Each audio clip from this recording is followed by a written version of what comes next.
welcome to the latest episode of Sean's Movie Crusades. My name is Sean Waskrug, and I'm here to review all the latest films in theaters and streaming, as well as anything that you guys recommend, whether it be recent films or old school movies.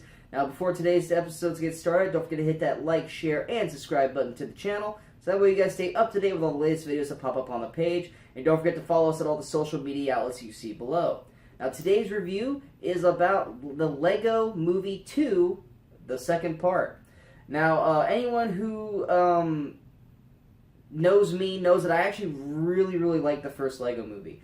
I went in with the lowest of expectations. I remember I literally went to the movie just because I wanted to see Will Arnett's Batman, and that was basically it. And I remember the first 5 minutes of Lego movie, I wanted to walk out because everything is awesome. I just wasn't prepared for it. But I think anyone can admit that the first 5 minutes of the Lego movie is so cringeworthy because you could tell they're trying to hook the kids in, and then after that, then they try to hook the adults into the movie. And even Lego Batman did that. And I love Lego Batman. Lego Batman is probably one of my favorite Batman stories that has ever been put on film, and it's criminally underrated, and not enough people have watched that movie. And if you're a fan of Batman, go out of your way to see Lego Batman, because it is a fantastic film, and Will Arnett is one of the better Batmans out there. Now, when they said they were going to make Lego 2, I was a little hesitant, because obviously Chris Pratt's a heck of a lot more busier now than he was when he did the first Lego movie, as well as many other members, and I felt like they told a really good story. Even though the Lego movie did end in a cliffhanger, it was one of those cliffhangers where I felt like, we don't need another one.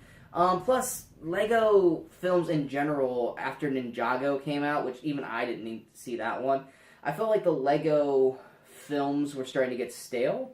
Because Lego Batman, like I said, as much as I love Lego Batman, it didn't do as well in the box office as the first Lego movie did, so it looked like the Lego movie was starting to get stale. So when they came out with the second one, and Lord and Miller, who directed the first film, they're back in this one to produce it, but they are not directing it.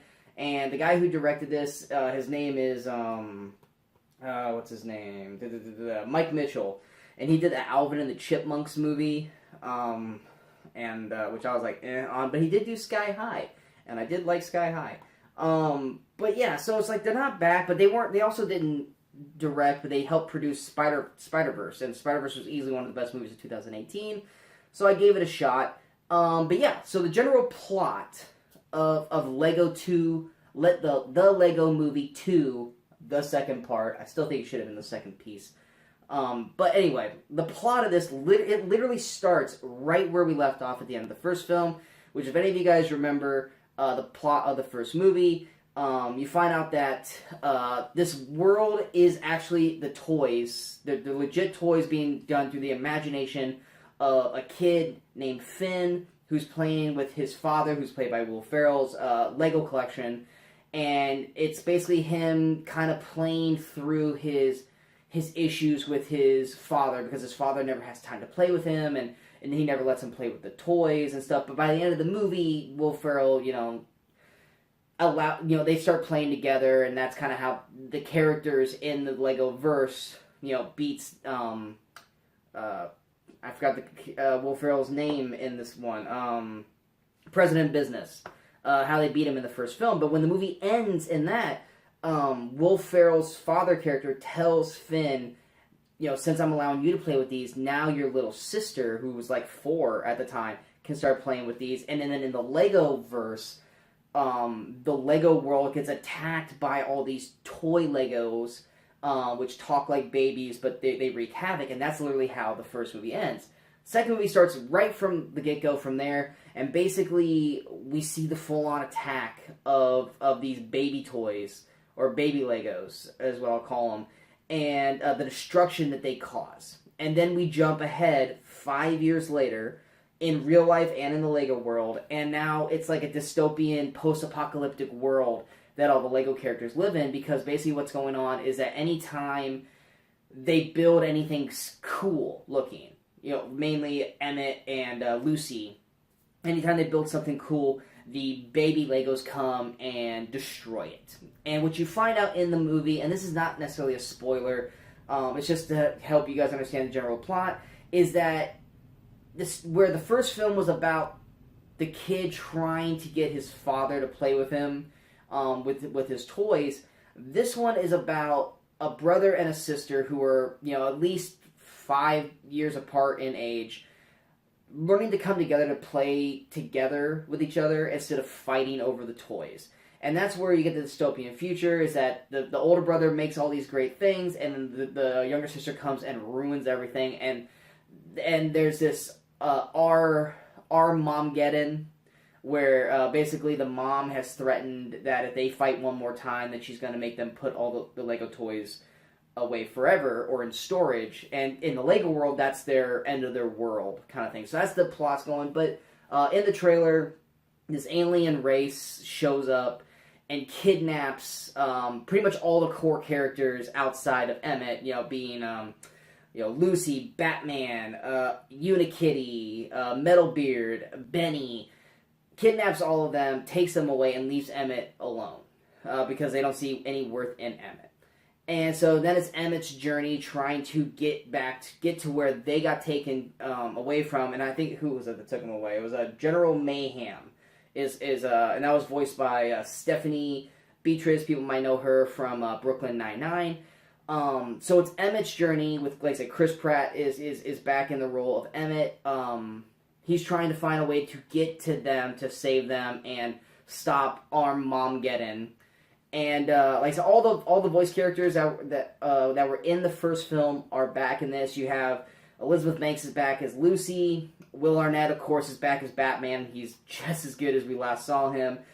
Tiffany Haddish is in this one. And a lot of people who know me know that I'm not a huge fan of Tiffany Haddish, but she basically plays the Queen Whatever Wanabe is her name in this. And she's basically the bad guy character in this film. And then Alison Brie's back as Unikitty, Nick Offerman's back as Metalbeard, and of course Charlie Day is back as Benny. Will Ferrell does pop up only in voice in this film. You do not physically see Will Ferrell in this movie. He's just kind of like almost like in Wedding Crashers. You just hear him yelling from the other room in this movie. And then of course all the guest star voices are back. Channing Tatum as Superman, Jonah Hill as Green Lantern, Colby Smulders as Wonder Woman. All those characters are back as well, doing those same voices. I think the only one that's really missing from the first film is Morgan Freeman.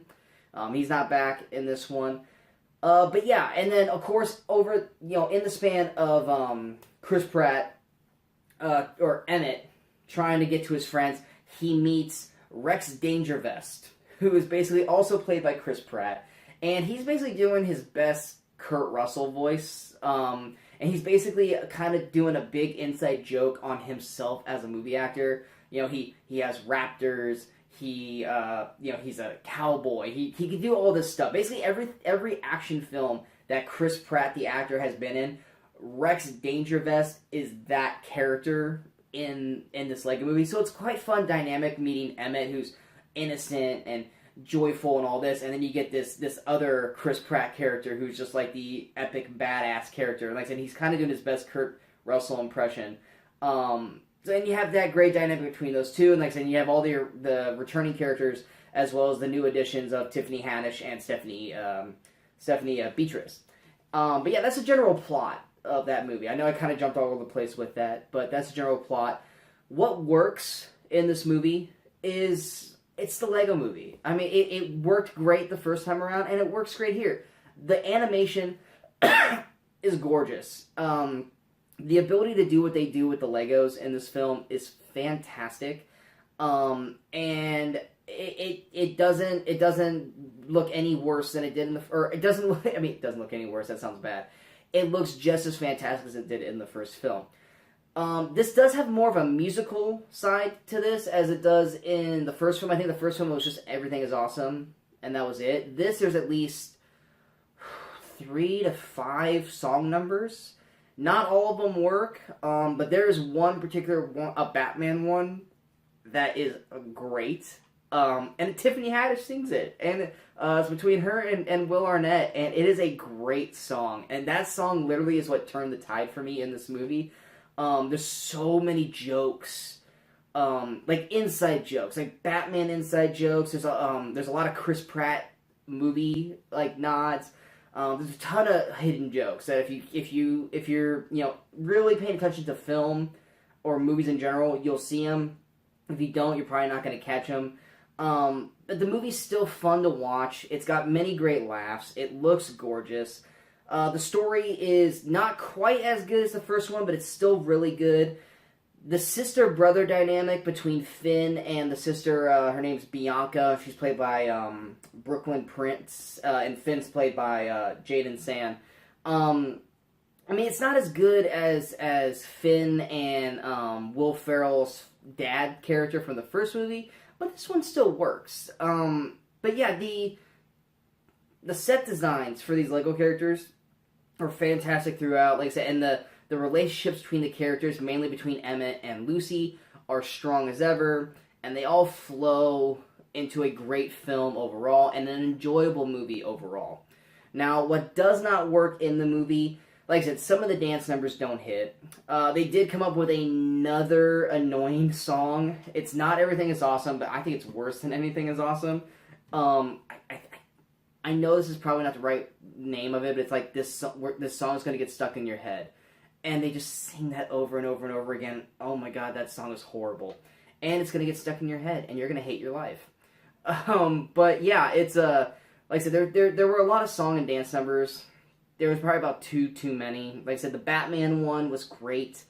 But yeah, so, and I do feel that it takes about, and like I said, I worked all day, so I was pretty tired going into it.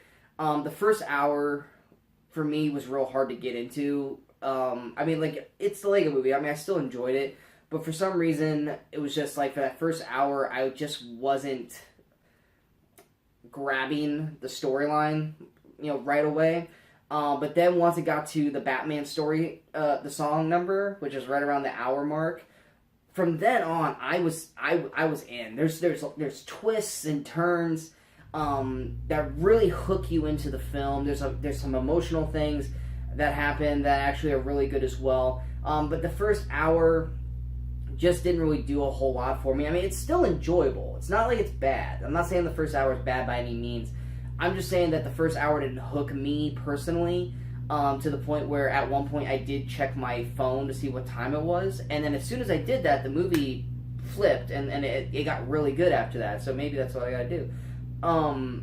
But yeah, I mean, that didn't work, and it's not that it didn't work. It's just that it took a little while for me to get locked in with the film overall. But yeah, I mean, that's really the only thing that didn't work. Like I said, too many music numbers, and it took a little bit to actually dive into the film. But yeah, overall, I love the movie. The Lego Movie 2, the second part, or second piece, because it's a Lego, works overall. It's a great sequel. I still think the first one's better. I think it's a tighter story than the second film overall. But the voice cast is great in this movie. Tiffany Haddish is great in this, even though I'm not a big fan of Tiffany Haddish. She works in this one, and she does very well. Everyone else in this film does a great job. They did a great job in the first movie, and they continue to do a great job in this. Like I said, the animation's fantastic. The children, or the baby Legos in this are hilarious. Anytime you hear a baby voice and then have it create ultimate destruction was hilarious to me. I don't care how many times it did it. I thought it was great every single time. The side jokes, all that stuff landed perfectly for me. I loved all the jokes that they had. Like I said, it was just that first hour that just didn't work. Not because it was bad. It's just, like I said, it could have just been me being tired. But it took a while for me to get synced into the actual film overall. Now, I will say this: there are no end credits. Like, there's no end scenes or anything like that. But I strongly suggest that you guys actually stay through the first half of the credits, because these guys put so much work and so much effort into these end credits, that it's actually some of the best part of the movie, because they're actually, like, it looks great, and it looks like they're having a fun time doing this end credits. And then Lonely Island Boys are the guys who actually did Everything Is Awesome. They do the song during the end credits, and it's actually about the end credits. and it's actually naming people that are showing up on the credits and kind of giving them kind of shout outs, which is really nice. And I feel like not a lot of people sit and watch those unless it's a Marvel movie because they know there's going to be a scene afterwards. There are no scenes afterwards, but I strongly recommend that if you guys do see this movie, stick around and watch that 5 minutes, that extra 5 minutes, or 5 to 10. It's not 10. It's more, maybe like 7 minutes. Stick around and watch that because they put a lot of effort into that after credits. That it deserves to be watched. And I sat there knowing that there wasn't going to be an end credit, and I sat there and I enjoyed the hell out of it. I was like, man, they have really put a lot of effort into these end credits. And a lot of people aren't going to sit there and watch them. And if you guys don't, I mean, if you don't, you don't. But I feel like it'd be criminal if you guys didn't at least give them their due. But yeah, overall, great sequel. I think you guys are going to enjoy it quite a bit. If you enjoyed the first film, you're going to enjoy this. If you didn't like the first Lego movie, you're probably not going to like this because it's a lot of the same humor. I will say this one's probably dedicated more towards children than it is adults. But there are still adult jokes. There's a lot of adult jokes. But because the storyline is dedicated more towards the brother and sister dynamic instead of the father and son, it is dedicated a little more towards the kids. But like I said, if you didn't like the first Lego movie, you're not going to like this one. If you like the first Lego movie, you should also like this one. Maybe more, maybe less. I personally just like the first one a little bit better. But yeah, like I said, great film overall. It's one of the better movies of the year so far, if not the best movie of the year so far. But it is only February, and we got some great movies coming up. So it's definitely not going to stay in the #1 spot for very long. But yeah, I hope you guys enjoyed this review. And if you guys have any movie recommendations you guys want me to check out, feel free to leave them in the comments below or leave them on any of the social media outlets you see below. I will check them whenever you guys leave me stuff. And if you guys give me a movie to watch, I will watch it and post a review as fast as I can. And most importantly, if you guys like this video, go ahead and hit that like button. If you guys feel like this review is worth sharing, go ahead and hit the share button. And also don't forget to hit that subscribe button so that way you guys stay up to date with all the latest videos that pop up on the page. And also don't forget to follow us on all the social media outlets you see below. Until next time, good morning, good afternoon, and good night, Movie Crusaders.